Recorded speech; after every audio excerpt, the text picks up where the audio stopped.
Welcome to Lickin' on Lending, the podcast that dives deep into the heart of the mortgage industry. Your host, David Lickin, bringing you the latest insights, trends, and updates from the world of mortgages. Whether you're a seasoned industry veteran or just getting started, this show is your go-to source for all things mortgage. Let's get started. This is Lickin' on Lending. Now your host, David Lickin. Listeners, we're back with Pavan Agrawal with another AI update. Pavan, good to have you back here. Good to be here. I'm really enjoying. Got a lot of stuff to talk about how to supercharge your team. Yeah, well, I'm really looking forward to this podcast. You know, earlier today you sent me a couple of videos, and I love the videos you send over. One of them had to do with what I want to talk about. It's the value of human capital. We're going to be talking about the article you published in Fast Company that you wrote. It's based on a white paper. By the way, listeners, you could go to the website and specifically the links in this interview, and you can download the white paper as well as get access to the Fast Company article. The article is titled, Why Human Capital is the Ultimate Moat in AI First Financing. We're going to get into what he means by that, but I want to talk about the two videos you sent me earlier. One of the things that came out in the video you sent me earlier was a story of about someone selling the automatic door openers that automated letting people into hotels, and they sold it as, what's the cost of your doorman at a hotel? And you can eliminate that cost because if you buy our expensive automatic door openers, you're going to have a substantial cost reduction. What I noted out of that was cost reduction is value reduction. And when you have value reduction, it's customer destruction, customer relationship discussion. Talk about some of this, because this is what you're talking about. Everyone's arguing that we need to have more AI. We can eliminate so many jobs with AI. Pavan, that comes at a human capital risk. Really, it comes at a customer risk. Let's get into this discussion. Yeah, so that doorman example is a famous one by Rory Sutherland. And he is a world-famous marketing analyst consultant, customer service consultant.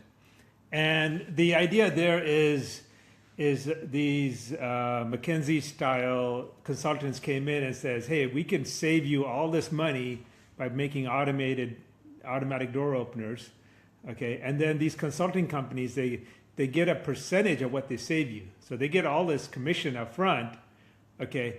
But then you're left to deal with the aftermath, all right? And so obviously a doorman does a lot more than open and close the door. It helps you get the taxi, it helps you get gives you a personalized experience in the process of checking into the hotel, and is aware of what your needs are beyond more than what an automatic door opener can do. So what happened was, yes, you save money, but you destroyed 10 times as much in value. So then your vacancy rates went up, your hotel room prices went down, and so on and so on. Right. So ultimately, it ended up costing them. They paid these consultants a lot of money and ended up costing them more money. Yeah. And I see the same thing happening with this transition, this race for corporations to adopt AI. Right. It's like this. You have this people at a C-suite that are managers, C-suite or high-level managers that don't really understand what's happening on the ground and have not spent, or it's either been too long or have not spent enough time to actually study the process, study what's actually happening. And they're just looking at the numbers, and then they got these high-paid consultants whispering in their ears that, hey, we could save all this money and you could be the hero. And it's so tempting, and then they rush to implement what I call a half-baked AI solution, and service levels and experience collapses. Yeah, it's so true. In fact, you sent me a Gartner report that's from February 2nd of this year. And it said Gartner predicts half of companies that cut customer service staff due to AI will rehire in 2027. So we're seeing this. It's the pendulum. We all get excited about the what we could do. We're all in this, especially mortgage lending. We need to look at ways to cost cut. But when it comes at the destruction of the opportunity to be providing real good, accurate customer service, that's where it's gone too far. You have set up a system within Angel AI and at SunWest with something called billionaires. And you've augmented, what you've done is you've taken AI and human and found a way to mesh them together. And it's based on I believe it's the Toyota model, which is just, yeah. So let's talk about this. First of all, kudos for you being the forward thinker to figure out that AI is not the end all be all. It's a great tool. So, when we rolled out Angel AI, 2018, and we were very upfront about this is augmented intelligence. This isn't fully AI. This is AI plus human assistance, right? Because one of the things in the mortgage business and any service business, you cannot lose the human touch. One of the things that Rory quoted was if you have a website, doesn't have your phone number on it, and you drive and you're forcing people to only web interface, right, and only deal with you through the web, your customer conversion rate is 5%. But if you have a human interaction with that person, then your conversion rate is 30%. So yes, you have a call center, you got to pay for those people, you got to have you pay for that human touch, but you're getting that back in a 25% increase in business. Right. So you right? I mean, the numbers are there. This isn't new science. This is old science. The numbers are there. You got to have that human touch. So our strategy when we rolled out Angel AI was that the human will be involved in the process from beginning to end. Will always be there and available as the touch point to the customer from the beginning. And so that solves two problems. Number one, you with the human oversight, we can issue a warranty. So we have 100% warranty on Angel AI. Okay, so if she gives you a wrong answer and approves your loan when it should have declined, I'm going to fund it anyways, right? So that's nobody else in the industry can ever give that kind of warranty, even on their human underwriting process. No single lender can say, hey, if my underwriter says it's approved, there's absolutely no chance of this being, if my underwriter issues a pre-approval, there's absolutely no chance of this being declined when we go to closing, right? So we're the only ones that could actually do this. Okay, so that's Rory's point, and the whole point of the Gartner report is people, and you have people at the board. They're not really tech CEOs. They're not really tech leaders, right? And right. That doesn't mean that being a tech leader doesn't mean that you know how to code and be able to build systems. Being a tech leader, what it means is you have to have a visceral understanding of your whole organization, top to bottom, and so that when you apply technology to your organization, you apply it in the right measured way, and you have a very good instinct of what technologies will survive. Right, and what technologies will die, right? And the industry is littered with dead technology, like Nokia, for example. Oh yeah, right. That was such a good example, and I mean, they had over 40% of the market share. They were a dominant leader, and yes. I use this story when I speak a lot. They are actually the ones that invented the touchscreen first, and their engineers. Yes. And this is one of the things. It's the feedback. They didn't listen to their engineers. The culture in that company was, don't bring the truth to the board or to the executives, because they're going to penalize you for doing so. And in that, they ended up losing their company, and it was just a tragedy that was avoidable. They could have been the market leader. Yep. I mean, that's I like how Andy Grove of Intel put it, right? Only the paranoid survive. Yep. Right. That's another one of my favorite books. When we see the trouble Intel is in now that Andy is not running it anymore. So, that's, ultimately is what I mean by the definition of a good tech leadership, right? Of a tech company is you shouldn't have a middle management team that's afraid to talk to the board. Because if the board knows everything, right? If Right. the leadership, if the C-suite knows everything that's going on in the organization and has, like I said, a visceral understanding, right? Then no one can hide anything from them, or at least not for a materially long amount of time, right? Yeah. So that, like in the Nokia case, I mean, a company that had 40-50% of the market collapsed literally overnight, with Apple making the announcement, because the team that built it, left Nokia, walked over to Apple, and Apple ran with it. I know. Right? It's so astounding. Well, talk about what Toyota did, because one of the reasons it works so well is where you picked up the Billionaire model was from Toyota, because they integrated engineers into the process, and so they made corrections almost in real time as things were being manufactured, which is really the purpose of the Billionaires. Yes, that's exactly right. So I first studied Toyota back in like early 2000, 2001, 2002. There was a lot of papers have been written about Toyota's they call it just-in-time manufacturing, and it's built around teams of 2 or 3 people, maybe 4 people, small teams that have complete autonomy and authority. Most important authority, they have real authority to make decisions and get things done. Okay, and this is why Toyota, I mean, in my opinion, they build the best cars, period. And each team works on whatever part of the car, and they work on their part of the car and the whole car at the same time. And that team takes complete ownership of the product, right? From design through factory production. So if something goes wrong, it's on them to straighten it out.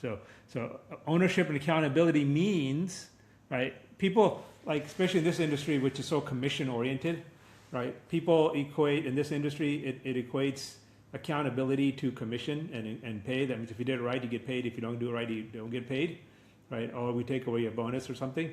That's the wrong form that's too negative of accountability. The right accountability means if you do it wrong, then you have to go back and fix it yourself. Right. Right. So you're incentivized because the assumption is that you will always ultimately do it right. So you're always going to get paid the commission. You're always going to get paid the bonus. You're always going to make a lot of money, because if you made a mistake, you're going to go fix your mistake, and it's going to get done right from the beginning. So the person working on the project is never under this fear that, I'm going to lose my bonus, or I'm going to lose this, or I'm going to lose that, right? And it keeps all the incentives aligned. It really, it's just brilliant, and how you do it. And the manufacturing of the mortgage loan is as complicated as it can, because of all the various. Every human has a different scenario they're going into it on. When you have been oftentimes criticized, saying, well, they have all these engineers, they have all these people behind the curtain running AI. That's by design. I mean, you have to have engineers, right? And you have to have people. You have to have data scientists and people monitoring the data every day, looking at every single. We have a team we have a huge team of 100+ people that looks at all the millions of chat conversations, and they have these tools. They analyze it. They look for patterns, look for trends, see where the AI needs to be tuned, where the data needs to be updated, and then they go back and they mark it up and put it back in. So this is human assisted feedback, right? It's extraordinary what Right. when you team the two in this way. The technical term is like reinforcement learning with human feedback. Say that again. Reinforcement learning with human feedback. Reinforcement learning with human feedback. That's Yeah. So when you're looking at the advancements in AI, we are watching continued ongoing advancements. Does this principle change at all as we go forward? Well, I think it's the application of this principle, right? I think a relevant principle is the Peter principle. I'm sure you know of the Peter principle, right? Yep. So this guy made this satire back in the 60s about how people in corporations get promoted until they're no longer competent to do the job that they're promoted into, and then they get stuck at that job. and hence the creation of middle managers, right? And although he meant it as a satire, it actually ends up being very much true, right? Very true. And I think Painfully now so. the Peter principle is being applied to AI, right? We're taking a technology that's kind of human-like, feels like human, and it does does a great job at certain things, right? And yes, it could replace human on certain basic things. And then we've all suddenly decided, let's promote AI to this new level that it's not equipped to do. So first time we've ever seen AI get elevated to the Peter principle where, yeah, and that's where I think this is as much an educational video for those that are developing companies and leaning into AI to a big degree. So Pavan, as we wrap this interview up, I've got a couple things I want to talk to you about an upcoming event, but why this matters. Why does this matter for the future of finance, mortgage finance specifically? Yeah, because, look, I think the best models are like 97, maybe 97.5% accurate. So that means, and if you just That's rely the on best the model, model, yeah. which is great. I mean, a machine, making human-like decisions or human equivalent decision 97% of the time, right? I mean, it's a breakthrough. I mean, it's nothing like, no machine like this has ever been built before. But in finance, could you imagine if out of every 100 loans you did, you had to repurchase 3? Yeah. So right? that it's not acceptable, right? it's not. Right, and the same thing. Like if your self-driving car, right? If out of 100 hours of driving, and it made an accident in 3 hours, right? And this is where we talk about this with Jennifer when we've had her on, the difference between probabilistic excellence and decisions versus deterministic decisions. What you've done, because you've combined the billionaires, these people that work in concert with the AI technology, you have gotten to the point where you have really gotten it deterministic. It can absolutely, with 100% accuracy, determine. Yes, between the algorithms that we have in the system, and we touched on that a little bit earlier this year when we talked about MIT's latest paper called recursive language model. Right. Okay. The meat of that paper we had invented and patented like 8 years ago. Okay. So between that and how man and machine come together inside Angel AI, so it's transparent to the user, and it literally gets trained in real time. So you get the reinforcement, the human reinforcement learning is happening in real time. So that more people use it, the faster and better it gets. And like the latest build of Angels, like people are just blown away by how fast it is. It's blazing fast. I know. Right. Even since when I started working with you on the speed at which it's rendering decisions is amazing. Yeah. We're going to be talking more about this in Las Vegas event that's coming up this weekend on Sunday. Talk about the Mindset Summit. Oh yeah, this is going to be really amazing event. It's a combination of mindset training on Sunday from noon to 4 at Delilah's. We took over the entire Delilah's, which, as you know, is normally you got to wait 3 months just to get a dinner table reservation. Right. So we took over the entire Delilah's, and we're hosting the Mindset Summit. We got some great artists that will be performing for us. Along with, if you go to mindsetsummit.com and look at the speaker list, some of the best and brightest from all over the world are coming in. We have people, the top people from SoftBank are flying in to Vegas on Saturday just for this event. Wow. And one yeah. So for those that don't know anything about SoftBank, talk a little bit about that, why that's so significant. Well, I mean, it's like any other, any other major wealth fund in the world. This is one of the biggest wealth funds in the world right now. Yeah. So it's exciting. And we have people from in the audience and some of the speakers, and you can look at the speakers that's there, but especially in the audience, and they didn't want us to list them on the website. They're CEOs of some of the largest street firms and tech businesses in the world will be in the audience. Wow. I'm excited to be there. I'm going to be excited to be recording some podcasts. Thank you so much for Bhavan coming on again, giving us another AI update. The importance of having humans partnered with the AI, and you've done that through the Billionaires. I love it. And actually, I sent you a picture. Can you bring that up? So that's actually last Friday in Puerto Rico, in San Juan. That's me and Gabriel. Gabriel's one of our billionaires, and most of the people in my company work from wherever they want to work.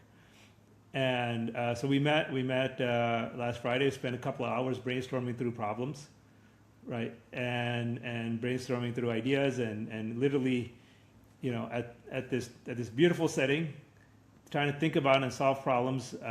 And what a place to do that. Right?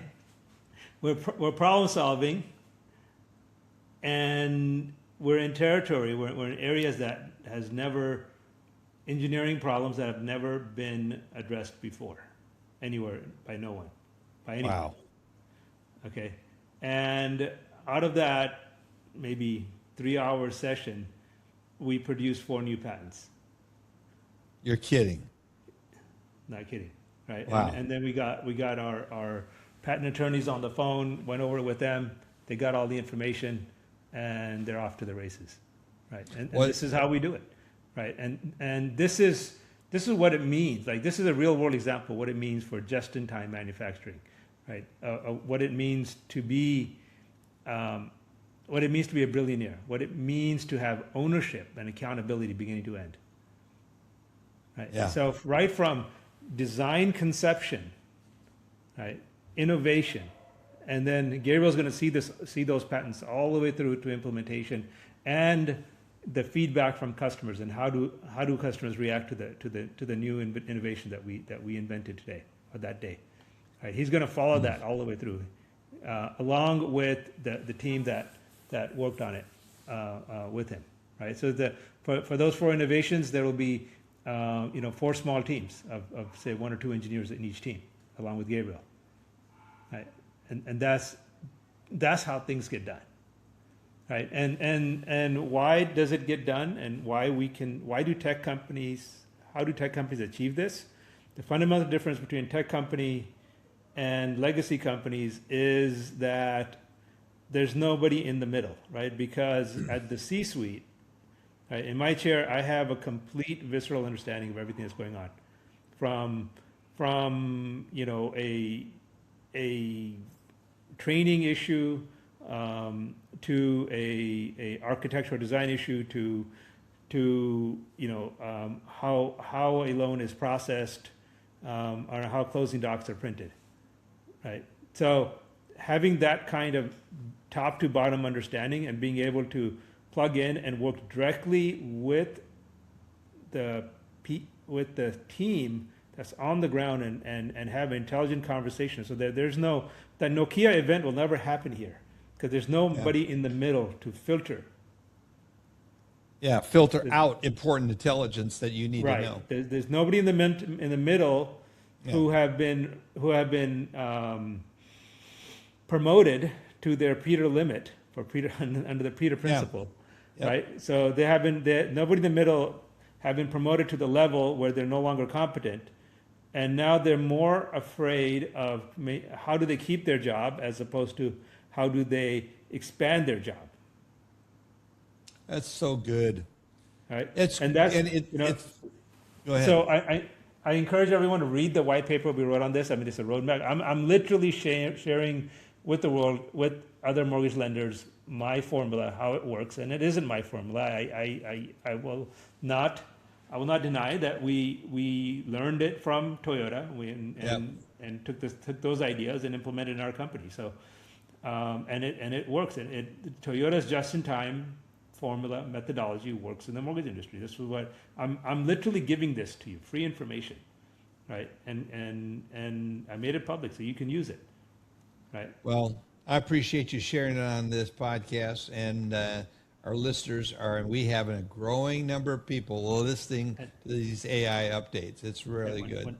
One last thing is the second link I just dropped in here is the link is Angel AI's TLM and how it compares with legacy lenders as they good. We're seeing legacy lenders, and I know one particularly, and actually two, maybe there's three, that they've invested hundreds of millions of dollars, one or two of them even $1 billion plus in building AI platforms.